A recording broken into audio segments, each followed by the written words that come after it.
अभी कुछ देर पहले तो मैंने उससे देखा था, अभी कुछ देर पहले ही तो मैंने उससे बात की थी, अभी कुछ देर पहले ही तो मैंने चाय पी, अभी कुछ देर ही तो मैं उससे मिला था। तो इस तरह के सेंटेंस को बनाने का स्ट्रक्चर क्या होता है? तो hello everyone, my name is Veena Gupta. तो आज के इस वीडियो में हम सीखेंगे इस तरह के सेंटेंस को हम कैसे बना सकते हैं। तो यहाँ पर यही नहीं, इसी तरह के और भी बहुत सारे सेंटेंस हम बना सकते हैं सिर्फ एक स्ट्रक्चर के कारण। तो यहाँ पर अभी कुछ देर पहले, अभी कुछ देर पहले लिखा हुआ है, तो इसकी इंग्लिश हम लिखेंगे ए वाइल एगो। क्या लिखेंगे? ए वाइल एगो। तो सेंटेंस में इसका यूज कैसे करें जानते हैं आज की इस वीडियो में।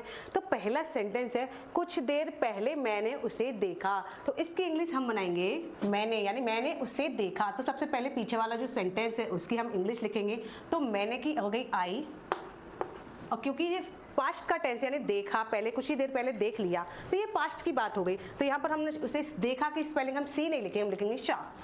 आई सॉ उसे, him, I saw him a while ago. I saw him a while ago.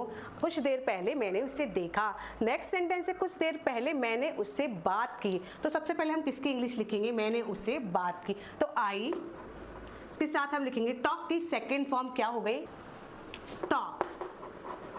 I talk to him, I talk to him a while ago.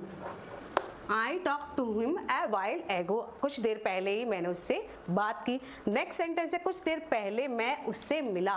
तो सबसे पहले हम इंग्लिश क्या लिखेंगे? मैं उससे मिला। तो आई मैट, आई मैट, उससे की हो गई him, I met him a while ago. I met him a while ago. तो नेक्स्ट सेंटेंस है कुछ देर पहले वह यहाँ आया था। तो हम अक्सर ये बात बोलते हैं कि हाँ भाई अभी कुछ देर पहले तो वहाँ पर आया था। तो इसकी इंग्लिश हम बनाएंगे, यानी वह यहाँ आया था। तो इसकी इंग्लिश हम लगाएंगे ही।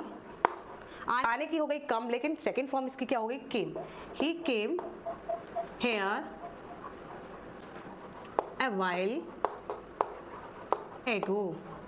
He came here a while ago. तो लास्ट सेंटेंस है कुछ देर पहले ही तो उसने खाना खाया था। तो इसकी इंग्लिश क्या होगी? इसका जवाब दीजिए आप कमेंट बॉक्स में। आई होप आज का स्ट्रक्चर आपको पसंद आ गया होगा कि यहाँ पर ऐसी बात हो कि कुछ देर पहले ही तो मैंने उसे देखा, कुछ देर पहले तो वो गया, कुछ देर पहले तो मैंने खाया, कुछ देर पहले तो मैंने ये काम किया। तो यहाँ पर हमें सेंटेंस की शुरुआत यानी पीछे के सेंटेंस से शुरुआत करनी होती है, और उसके साथ हम वर्ब के लगाते हैं सेकेंड फॉर्म, क्योंकि पास्ट की बात होती है, और उसके बाद में हम लगाएंगे ए वाइल एगो। तो इस तरह से हमारा पूरा सेंटेंस कंप्लीट हो जाएगा। और यही नहीं, इस वाले स्ट्रक्चर से हम ढेर सारे सेंटेंस बना सकते हैं, बोल सकते हैं और अपनी इंग्लिश को इम्प्रूव कर सकते हैं। तो स्ट्रक्चर पसंद आया तो वीडियो को लाइक शेयर जरूर कर दीजिए, एंड एक प्यारा सा कमेंट जरूर कीजिए कमेंट में इस वाले वाक्य को इंग्लिश में ट्रांसलेट कैसे करेंगे इसका जवाब दीजिए। तो चलिए मिलते हैं नेक्स्ट वीडियो में एक और नए स्ट्रक्चर के साथ।